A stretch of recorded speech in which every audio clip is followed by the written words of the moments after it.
अस्सलामुअलैकुम, कैसे हैं आप सब। Welcome back to my channel. आज की रेसिपी इतनी कमाल की है। लोग समझते हैं कढ़ी बनाना बड़ा मुश्किल काम है, सुबह से चढ़ानी पड़ेगी तब कढ़ी बनेगी। बिल्कुल ऐसा नहीं है। आज रेसिपी को आसान अल्फाज में करने लगी हूँ। जितना डीप और डिटेल में होकर आपको समझा सकती हूँ इंशाल्लाह समझाऊंगी। तो यहाँ पे मैंने 1.5 कप के करीब दही ले ली है। आप लोगों को खट्टी दही अगर मिल जाए तो बड़ी बेस्ट है, वरना आप 1-2 दिन पहले फ्रिज में रख दें, वो खट्टी हो जाएगी, वो यूज़ कर लें। एक ब्लेंडिंग जार ले लें, उसके अंदर आप लोग ये दही डाल दें। यहाँ पर मैंने फ्रेश पिसा हुआ लहसुन यूज़ किया, अदरक नहीं यूज़ करना है इसके अंदर। यहाँ पे आप इस पॉइंट को नोट कर लें, आपने पिसा हुआ लहसुन यूज़ करना है फ्रेश। और आधा कप मैं इसके अंदर बेसन यूज़ करूँगी। बेसन अच्छी क्वालिटी का यूज़ कीजिएगा, तभी चीज़ अच्छी बनेगी। मोटा कुटा हुआ यहाँ पर मैं धनिया यूज़ करूँगी। लाल मिर्चें यूज़ करेंगे हम लोग। और इसमें लाल मिर्च और हल्दी आप लोगों ने अच्छी सी डालनी है, ताकि कलर भी अच्छा आए और टेस्ट भी मज़े का आए, क्योंकि कढ़ी का भी हमने एक अलग से टेस्ट बनाना है। तो यहाँ पे मैंने हल्दी यूज़ की है और नमक यूज़ किया है। नमक थोड़ा कम यूज़ करेंगे, बाद में हम पूरा कर देंगे। 1 लीटर के करीब पानी डाल दें, जार को बंद करके, और इसको अच्छे से ब्लेंड कर लें। ये देखें, ज़बरदस्त सा ब्लेंड हो गया है।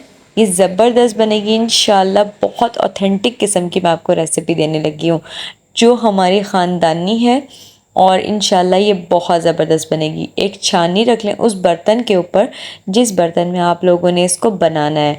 अब आप सारे जो ब्लेंडिंग जार से आप लोगों ने छाननी के अंदर ये सारा कुछ डाल दें। अब आप लोग देखें कि इसमें कितनी सारी चीज़ें हैं, जिसमें हल्दी है, लाल मिर्च, इसके कोई भी लम्स होते हैं वो यहीं पर सब कुछ ख़त्म हो जाएगा। तो हमने स्मूथ और बड़ी ज़बरदस्ती बनानी है। तो ये देखिए हमारे पास रेडी हो गई है। चूल्हे पे चढ़ा देंगे। आँच को आपने बिल्कुल लो फ्लेम पर इसको पकाना है, और चम्मच चलाते रहना है। चम्मच आप लोगों ने नहीं रोकना, क्योंकि कड़ी है, इसके अंदर बेसन है, तो वो जल्दी से लग सकता है। अच्छा, यहाँ पर हमने जब लो फ्लेम पे है तो मैंने एक इसमें मोटी मोटी सी प्याज काट के डाल दी है। आप लोग सोचेंगे क्यों, ये इतनी मज़ेदार टेस्ट में लगती है, ये पूरी पकती नहीं है, और जो ये टेस्ट इसका मुंह में आता है बहुत ही औसम है। तो आप लोगों ने ज़रूर डालना है। और ये देखें, आपको थोड़ी देर बाद ये थोड़ी थोड़ी थिक थिक नज़र आने लग जाएगी। आप लोग इसकी कंसिस्टेंसी देख सकते हैं। जब इस तरह से बॉईल आने लगे, आप लोगों ने इसके सर पे ही खड़े रहना है कड़ी के। अच्छा सा बॉईल आने लगे, आँच को आप लोगों ने अपने हिसाब से सेट करना है कि बॉईल भी आए और कड़ी उबले भी नहीं, अब बाहर भी ना आए, ऐसी आँच आप लोगों ने सेट कर देनी है। तो अब ये देख सकते हैं बबल्स आ रहे हैं, कड़ी बाहर उबल नहीं रही है। ढक्कन ढकना नहीं है, आधा ढक्कन बंद करना है। किसी चम्मच की मदद से कर दें, कोई लकड़ी का चम्मच रख दें, जो दिल करे रख दें, आप इसको रख दें आँच पे पकने के लिए। यहाँ पर पकोड़ों की तैयारी कर लेते हैं। यहाँ पर मैंने बारीक काट लिए, पर थोड़े बड़े टुकड़े काटे आलू के, प्याज और हरी मिर्च। इसके अंदर जो है मैं डालूँगी लाल मिर्चें। आप लोगों ने एक ध्यान रखना है कि पकोड़े बिल्कुल सिंपल से होने चाहिए। अगर तो सिंपल होंगे पकोड़े तो बड़े मज़े के लगेंगे, कोई हमने इसमें तामझाम नहीं करना। तो यहाँ मैंने इसमें अंदर लाल मिर्च, नमक डाला है और कुटा हुआ धनिया डाला है सिर्फ, और बेसन डाल के अच्छे से मैं इसको मिक्स कर लूँगी। बेसन जब हम डालेंगे ना, एकदम से नहीं आप लोगों ने डाल देना, पानी भी नहीं डाल देना एकदम से, थोड़ा थोड़ा करके आप लोग यूज़ करें तो ज़्यादा बेहतर होगा। और एक बात मैं आपको टिप यहाँ देना चाहूँगी कि पकोड़े जो हैं कड़ी के अंदर हार्ड वाली साइड पे नहीं होते, सॉफ्ट वाली साइड पे होते हैं। इस बात का आपने ध्यान रखना है। इसको थोड़ा सा सॉफ्ट साइड पे पकोड़ों को रखना है, हार्ड वाली साइड पे आपने नहीं रखना। तो ये देखें, इसको मैं कर लेने के बाद ये ज़बरदस्त सा इसका बैटर जब रेडी हो जाएगा, तो ये देख सकते हैं आप, ज़बरदस्त सा इसका बैटर रेडी है, बिल्कुल भी टाइट नहीं है। अब मैंने यहाँ पर कढ़ाई चढ़ा दी है, ठीक है। थोड़ा सा इसमें आप टुकड़ा डालकर देख लीजिए कि ऑयल गर्म हुआ है या नहीं।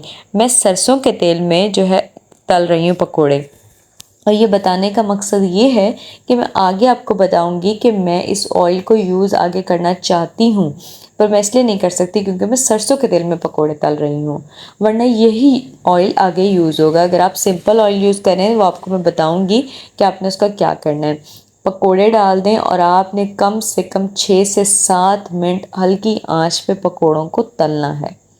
बिल्कुल जल्दबाजी नहीं करनी। इसके अंदर आलू हैं, उसको आपने बड़ा ध्यान में रखते हुए 6 से 7 मिनट आप लोगों ने पकोड़ों को तलना है। इंशाल्लाह ये आपस में चिपकेंगे भी नहीं और इतने मज़ेदार बनेंगे। इसमें मैंने कोई ज़्यादा चीज़ें नहीं डाली हैं।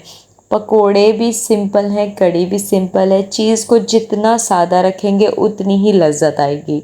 तो उसको पलट लें पकोड़ों को आप, और इस तरह पलट कर जब ब्राउन होने लगे तब तक आप लोग इसको पका लें।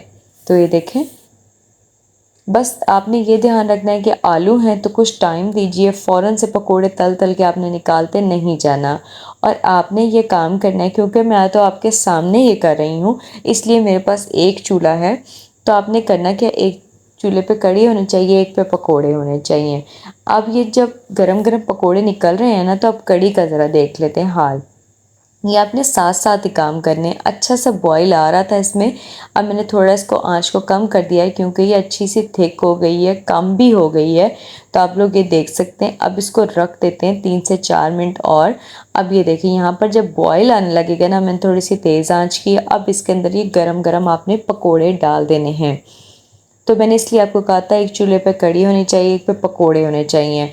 आपने कढ़ी का चूल्हा बंद नहीं करना। ये पकोड़े आपने इसी तरीके से इसके अंदर सारे डालते जाने हैं। गरम गरम उठाएं और उसके अंदर ही फ़ौरन से घी ऑयल से निकाल कर और कढ़ी के अंदर डालते जाएं।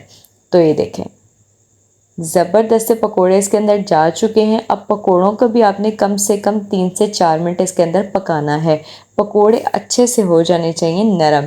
तो ये देखें, ज़बरदस्त से ये रेडी हैं।